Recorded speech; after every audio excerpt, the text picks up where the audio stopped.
Look at yourself.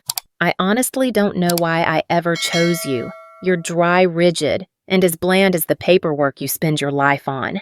Daniel leaned in close, his voice thick with the smell of expensive wine and calculated contempt.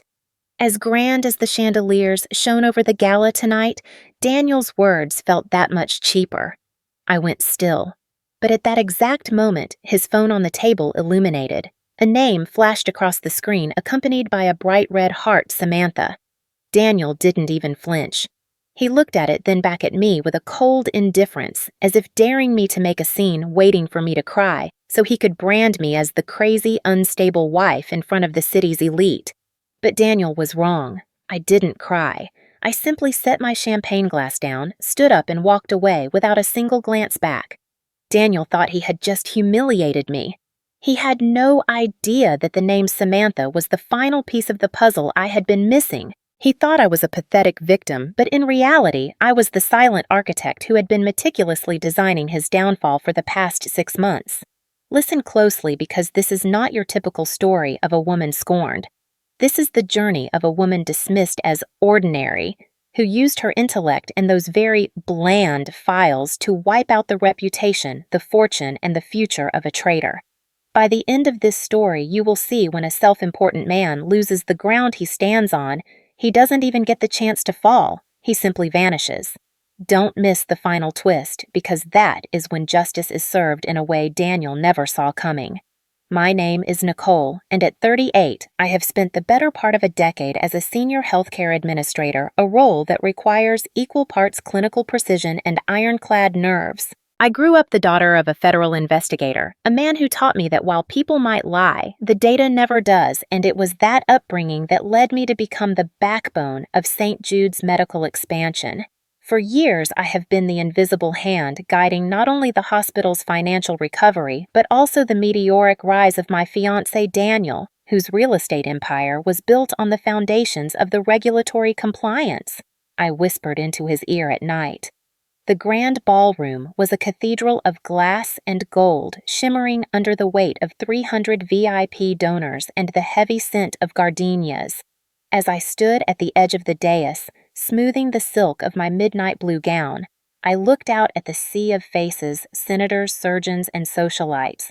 They saw a power couple, the handsome developer and his brilliant administrator fiancé. But as I adjusted the microphone for Daniel, I felt the familiar cold draft of his presence. Over the last year, I had watched Daniel's success inflate his ego until it became a vacuum, sucking the air out of every room we shared. I had spent 6 years making him look like a visionary, navigating the labyrinthine federal laws so he could build luxury medical suites that met every code. Yet tonight, his eyes avoided mine with a practiced indifference that chilled me more than the air conditioning. The evening was meant to be our victory lap.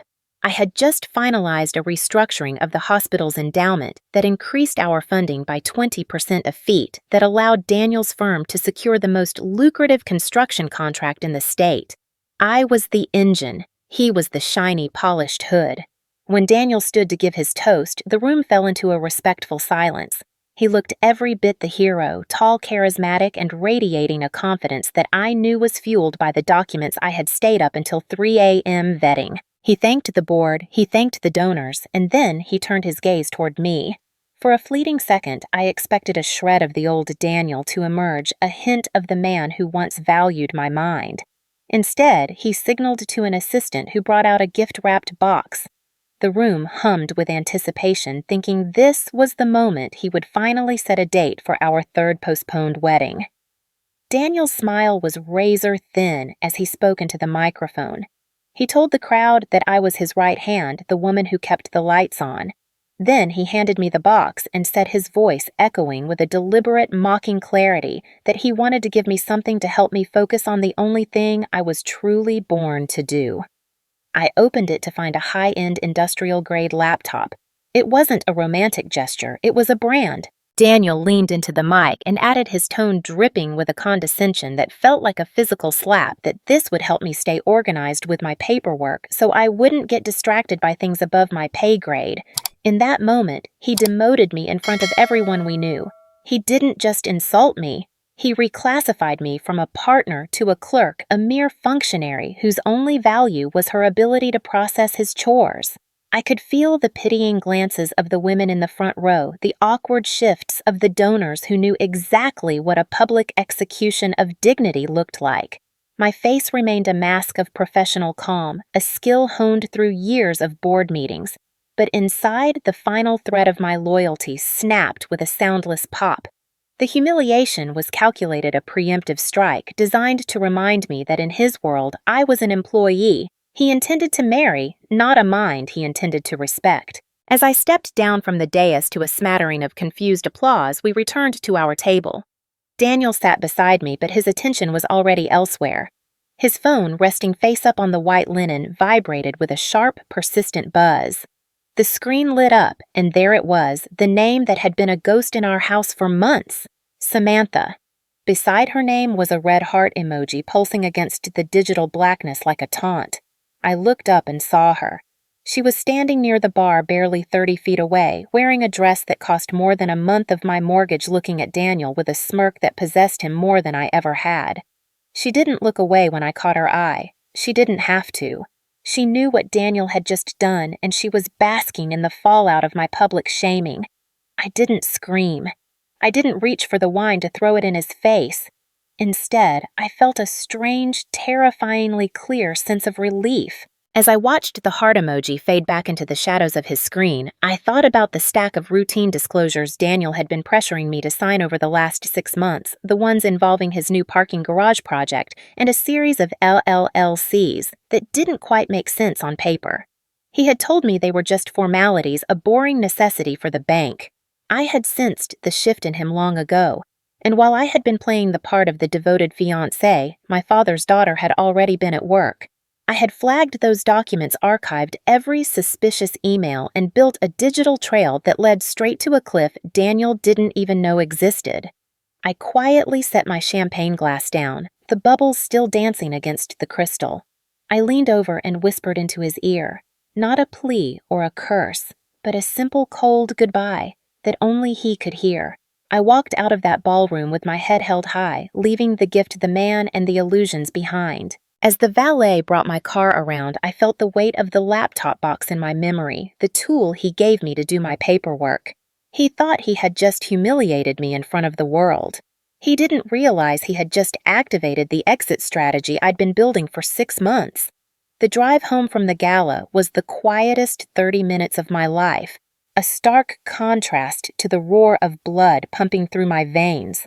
As the city lights blurred into streaks of neon against the windshield, my mind didn't dwell on the red heart emoji or the smirk on Samantha's face.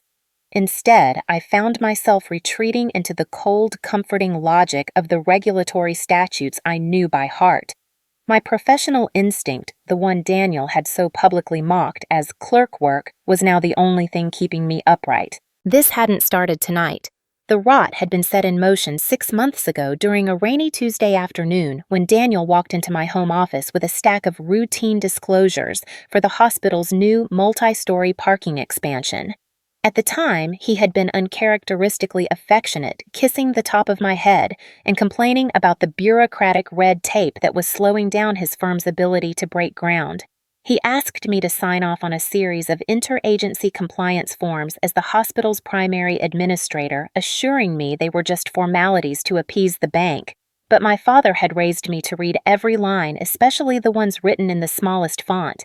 As I scrutinized the filings, I noticed a convoluted web of LLCs acting as intermediaries for the construction materials. One entity in particular, registered in a jurisdiction known for its opaque privacy laws, was set to receive a consulting fee that amounted to nearly 15% of the total project budget.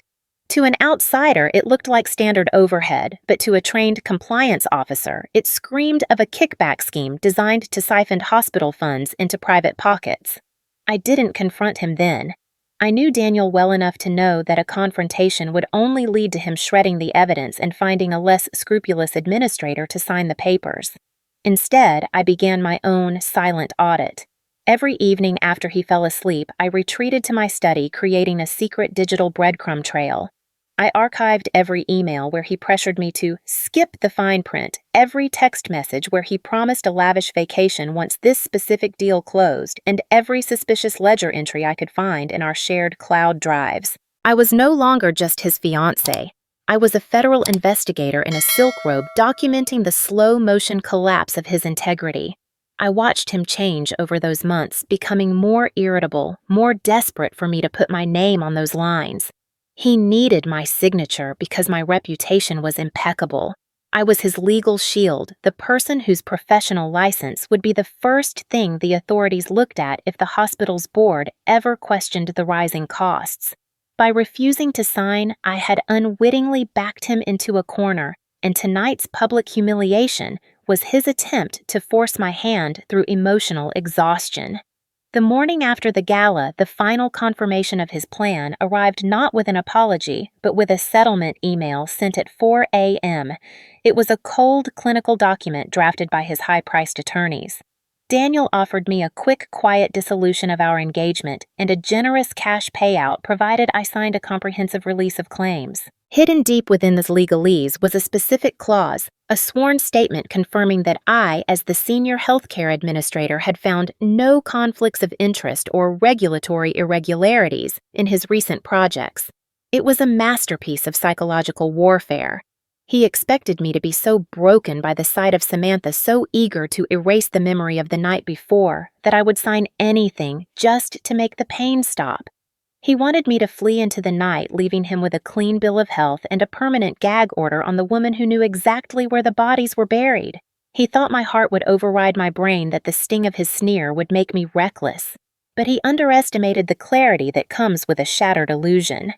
I sat at my kitchen table, the morning sun glinting off the very laptop he had gifted me to help with my paperwork, and I began to dig deeper into the LLC he was so desperate to protect. That was when I found the missing link that turned a tawdry affair into a federal crime.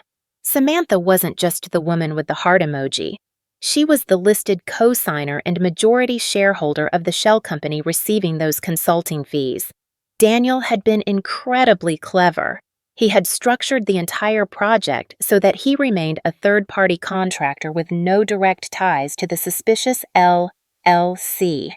If a federal audit ever took place, the trail would lead directly to Samantha as the owner and to me as the compliance officer who certified the legality of the payments. He had built 2 layers of human armor.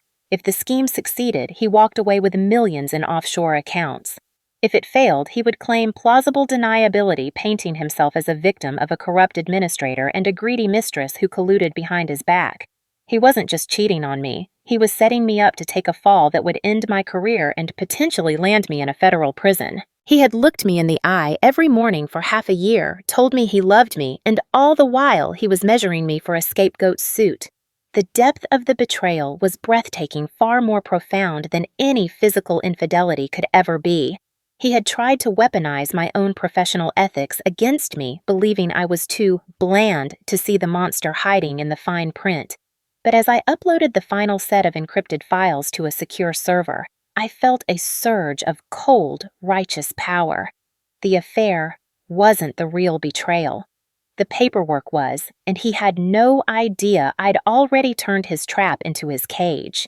The morning air felt heavy with the scent of rain as I pulled up to a weathered brick townhouse on the outskirts of the city, the discreet brass plaque on the door reading only Collins and Associates. I wasn't there for a divorce attorney. I was there for Margaret Collins, a 62-year-old legend in the world of federal compliance, who moved through the legal system with the quiet lethality of a shadow. When she opened the door, she didn't offer pity or tea. She wore a charcoal suit that looked like armor and possessed eyes that seemed to read the metadata of my soul. Sitting in her office surrounded by walls of leather-bound case law, I watched as she scrolled through the encrypted files I had spent 6 months compiling. Margaret didn't flinch at the heart emoji or the photos of Samantha. She focused entirely on the ledger entries and the LLC registration dates. She leaned back, her silver hair catching the dim light, and confirmed my darkest suspicions. Daniel wasn't just building a financial cushion for his new life with a mistress. He was meticulously constructing a narrative of professional negligence with my name on the cover. Margaret pointed out a series of internal memos Daniel had ghostwritten salted with phrases like compliance oversight and administrative delay, all designed to ensure that when the project's refinancing inevitably hit a snag, the lenders would look at my desk for the cause of the failure. He was preparing to trade my career and my freedom for his own solvency, painting me as a woman who had lost her grip on the details while he was the visionary held back by my incompetence. Seeing my life through Margaret's clinical lens brought a different kind of pain, a cold, clarifying weight that settled in my chest. I realized then that my history with Daniel was built on a foundation of unearned mercy, a secret I had carried for a decade. 10 years ago, when Daniel was a struggling coordinator and we were just beginning our life together, he had overseen the Riverside development. In his reckless haste to impress the board, he had bypassed crucial environmental safeguards, leading to a violation that should have ended his career before it began. The federal investigator assigned to the case was my father, a man whose integrity was his religion. Out of a desperate youthful love for Daniel, I had done the one thing I swore I would never do. I begged my father for a reprieve. I spent nights pleading with him, promising that Daniel was just young and overwhelmed, not malicious. Against his better judgment, my father granted a corrective action plan instead of a formal prosecution. It saved Daniel's license and paved the way for the mogul he had become. But it was a decision that haunted my father until his final breath.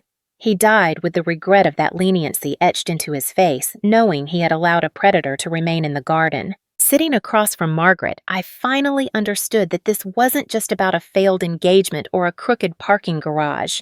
This was a 10-year-old debt finally coming due. I wasn't just a scorned woman. I was the daughter of a man who had compromised his values for my happiness, and it was time for me to finish the justice he had been forced to delay. Margaret watched me as the realization took hold, her expression softening just enough to show she understood the burden of a legacy. She told me that the loudest way to fight a man like Daniel was often the least effective. Instead, she proposed a strategic retreat, a move so subtle and so deeply rooted in the bureaucracy Daniel despised that he wouldn't even realize the walls were closing in until the ceiling touched his head. Following her precise instructions, I returned to my office at the hospital and drafted a single 3-sentence administrative filing. I didn't accuse Daniel of fraud, and I didn't mention Samantha or the kickbacks. I simply and officially withdrew my name as the primary compliance contact for the hospital's expansion project, citing a personal conflict of interest that prevented me from providing impartial oversight. Under federal banking regulations, a project of this scale cannot maintain its financing without a certified compliance officer on record. By stepping back, I didn't break any laws. I simply removed the human shield that allowed Daniel to operate. The moment that document was timestamped and uploaded to the regulatory portal, it triggered an automatic high-level bank audit. The system Daniel thought he had mastered was now legally obligated to turn its gaze toward him, and without my signature to verify the routine disclosures, every single cent he had moved through Samantha's LLC was about to be scrutinized under a microscope. Leaving the hospital that afternoon, I felt a strange sense of peace. For years, I had been the silent architect of Daniel's safety, the person who cleaned up his messes and smoothed over his jagged edges before the world could see them. I had spent my life protecting a man who saw my loyalty as a weakness and my intelligence as a tool to be discarded once it became inconvenient. He had sneered at me in that ballroom, calling me bland and convenient, never realizing that the very paperwork he mocked was the only thing keeping him out of a jail cell for the last decade. He thought he was playing a game of chess against a broken heart, but he was actually facing the cold, hard math of a daughter who had finally decided to honor her father's true legacy. As I drove past the construction site of the parking garage, the monument to his greed that was now being frozen by the very laws he tried to circumvent, I didn't feel the need to scream. The machine was already in motion, and Daniel was standing right in its path with nowhere left to hide. The first time Daniel almost lost everything, he never knew I was the reason he didn't. This time, I was going to make sure he felt every bit of the fall. The audit notification hit Daniel's desk like a silent alarm, but while he scrambled to find a way to discredit my administrative withdrawal, I was busy excavating the true depth of his malice. Using the administrative credentials I still possessed, I spent an afternoon deep within the hospital's internal server, specifically the private drafts and deleted folders Daniel thought were invisible. What I found was a digital blueprint for my destruction. He hadn't just been planning a new life. He had been meticulously documenting a false history of my supposed mental instability and professional decline. There were drafted memos addressed to the board dated months ago, expressing deep concern about my erratic behavior and frequent lapses in compliance oversight. He had even gone so far as to create a log of fabricated incidents where I had allegedly forgotten to file crucial paperwork. It was a chilling realization I was his primary legal shield designed to take the blame for the fraud, while Samantha was his financial shield, the one whose name was on the dirty money. He was using both of us as human armor, positioning us to be the ones the law crushed, while he slipped away through the back door of his own carefully constructed chaos. He didn't love Samantha any more than he loved me. We were simply two different types of insurance policies he intended to cash in. Armed with this evidence, I reached out to Samantha. I didn't call her to scream or demand an apology. I invited her to a quiet, neutral cafe in a part of the city where the socialites didn't go. When she walked in, she looked like she was ready for a fight, her eyes sharp and her chin tilted in that familiar, defiant smirk. But I didn't give her the satisfaction of a confrontation. I simply opened my folder and slid a copy of the LLC agreement she had signed across the table, along with the high liability clauses Daniel had buried in the fine print. I pointed to the sections that explicitly designated the majority shareholder her as the party solely responsible for any discrepancies in consulting fee allocations. I showed her the personal guarantee she had signed, which essentially meant that if the audit found evidence of kickbacks, the bank could seize her personal assets and the federal government could prosecute her for wire fraud, while Daniel's firm remained shielded by a subcontracting firewall. I watched the color drain from her face as she realized that the love Daniel had showered her with was actually a cold-blooded business calculation. She wasn't the victor in this triangle. She was the next victim on the list. The silence that followed was heavy with the weight of her shattered illusions. I told her that Daniel had already drafted a memo blaming a third-party consultant for any financial irregularities, a consultant whose name was suspiciously absent but whose description fit her perfectly. I watched as her defiance collapsed into a raw, genuine terror. She wasn't a criminal mastermind. She was a woman who had been blinded by the attention of a powerful man, never suspecting that the heart emoji on his phone was a tag on a sacrificial lamb. She looked at me not as a rival, but as a lifeline. In a voice that barely rose above a whisper, she told me about the hidden server Daniel kept at his private office, the one where he stored the real ledgers, the ones that showed exactly where the hospital's money was going. She knew the encryption keys because Daniel, in his ultimate arrogance, had used her birthday as the password, thinking her too infatuated to ever use it against him. She offered them to me in exchange for my word that Margaret Collins would help her secure legal immunity as a whistleblower.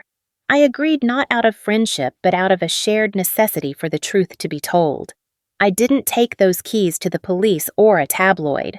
Following the advice of the woman I wanted to become, I handed them directly to the independent auditors the bank had appointed. I let the professionals do what they do best. I watched from the sidelines as the system, that vast impersonal machine of banks, regulatory boards, and federal investigators, began to turn its gears. It was like watching a slow-moving tidal wave rising on the horizon. Daniel had spent his life believing he could charm his way out of any corner, that his charisma was more powerful than a spreadsheet, and that he could manipulate the narrative to suit his needs. But you cannot charm an audit.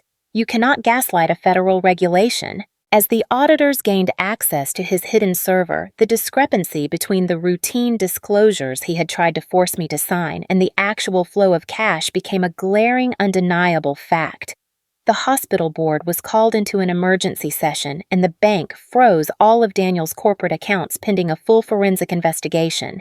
He was suddenly stripped of his ability to move to pay off his lawyers or to control the flow of information. For the first time in his life, Daniel wasn't managing the narrative. The system was, and it was, hungry for the truth. The freeze on Daniel's corporate accounts was the first crack in his polished exterior, and as the walls of his empire began to groan under the weight of the bank audit, he came to find me. He didn't come with flowers or the swagger of a mogul. He came to my office at the hospital, pacing the small space like a caged predator. In a desperate attempt to regain control, he tried to play the one card he thought he still held our history.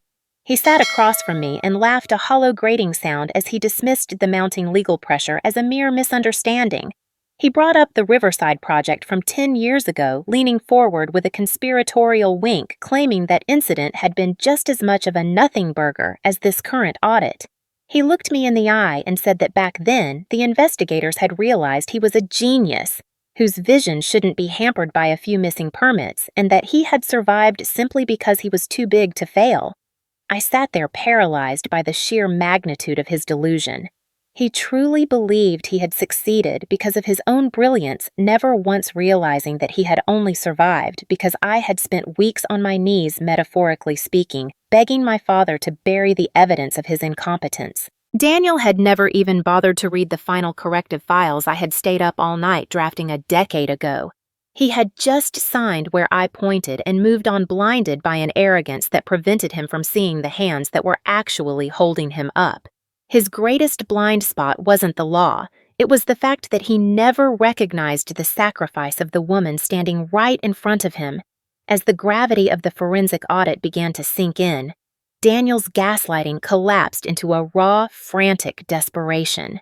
The charm that had seduced donors and boards alike vanished, replaced by the shivering nerves of a man who realized the safety net was gone. He reached across my desk, his voice cracking as he begged me to fix it one last time. He promised that if I just walked back my withdrawal, if I just signed one more affidavit claiming the discrepancies were my own administrative errors, he would leave Samantha that very hour. He told me he would give me the wedding I wanted, that we could start over, and that he had only strayed because he was under so much pressure to build a future for us. It was a staggering display of cowardice. He wasn't asking for my forgiveness. He was asking for my professional suicide. He wanted me to go to prison for him so he could continue to live in the luxury I had helped him build. Looking at his trembling hands, I finally saw the mask fall away completely. He didn't love me, and he never had. He loved the protection I provided. He loved the way I managed the bland details so he could play the hero.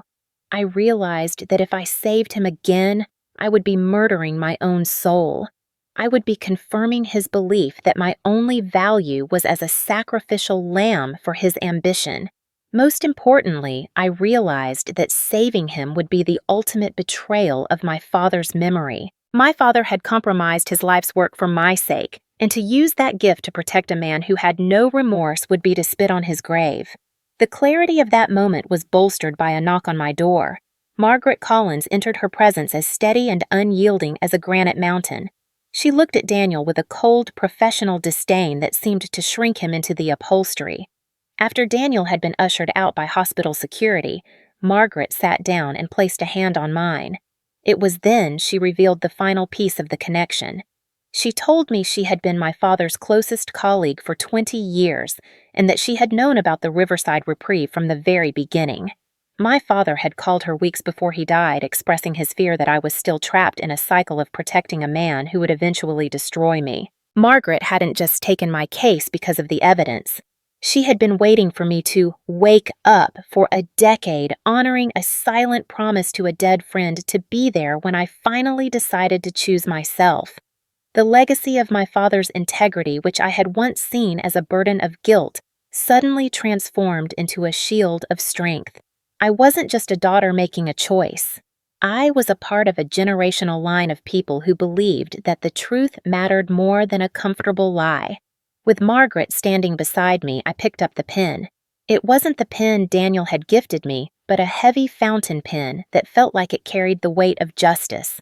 I officially signed the final dissolution of our legal ties and, more importantly, the comprehensive whistleblower protection acts that would deliver the encrypted keys from Daniel's server to the federal authorities. I felt a profound sense of realignment, as if the jagged pieces of my life were finally clicking into a pattern that made sense. I was no longer the invisible engine of Daniel's success or the silent architect of his safety. I was the daughter of an honest man, and I was finally finishing the work he had started 10 years ago. As I watched the ink dry on the documents that would effectively end Daniel's career and strip him of the empire he had stolen from the truth, I felt a lightness I hadn't known in years. I had spent my youth protecting a predator, but I would spend my maturity honoring the man who taught me how to find the truth in the data. Daniel had spent 6 months planning my downfall, never realizing that I had spent 10 years learning exactly how to dismantle him. 10 years ago, I protected his future at the cost of my father's peace. This time, I chose to protect my father's legacy at the cost of Daniel's. The institutional gears of justice moved with a quiet, devastating precision that no dramatic outburst could ever match. There were no flashing sirens or televised raids on our estate. Instead, the collapse of Daniel's world arrived in the form of heavy cream-colored envelopes delivered by registered mail. I watched from my office window as he was summoned to a private emergency session of the hospital board, only to emerge 20 minutes later with a face the color of ash, having been invited to resign all his chair positions effective immediately. The elite circles we once moved in the senators and CEOs who had toasted his visionary leadership at the gala vanished like smoke in a stiff breeze. In the high-stakes world of medical real estate, a whiff of a federal audit is more lethal than any scandal, and Daniel's name quickly became a cautionary tale whispered in the corners of the very country clubs that used to court him. He was stripped of his contracts, his credit lines were severed, and the reputation he had spent a decade building on a foundation of my hard work evaporated overnight. He wasn't just losing his fortune, he was being erased from the social fabric of the city, becoming a pariah in the only world where he felt he mattered. Our final meeting took place in the lobby of a nondescript office building, a far cry from the glittering ballrooms of our past. I was there to hand him the final executed settlement papers, the documents that officially untethered my life from the wreckage of his. Daniel looked like a shadow of the man I had known.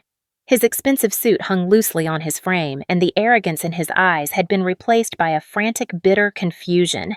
He spent 10 minutes pacing in front of me, launching into a desperate tirade where he blamed everyone but himself. He cursed Samantha for her betrayal, he railed against the disloyal bank auditors, and finally he turned his venom on me, accusing me of being a cold, calculating woman who had destroyed him out of spite.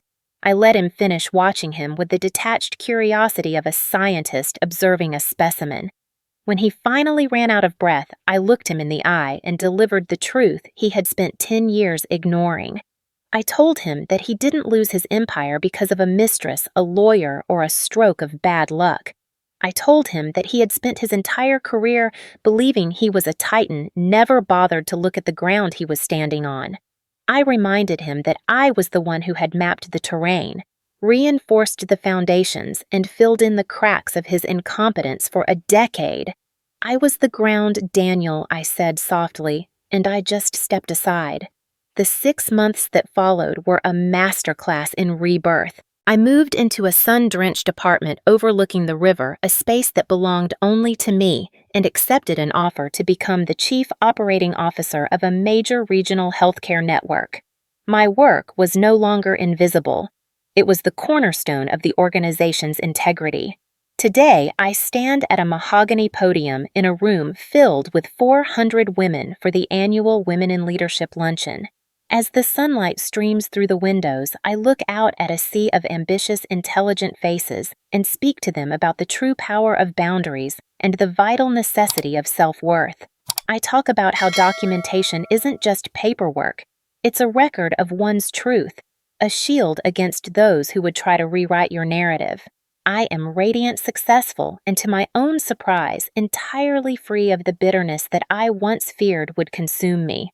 I have learned that the best revenge isn't a loud confrontation, but the silent, undeniable success of a life lived well and honestly. In the back of the room, Margaret Collins catches my eye and offers a small, knowing nod of pride. I know that somewhere in the city, Daniel is sitting in a cramped one-bedroom apartment, probably staring at the news of my promotion or the reports of the hospital's record-breaking expansion under new leadership.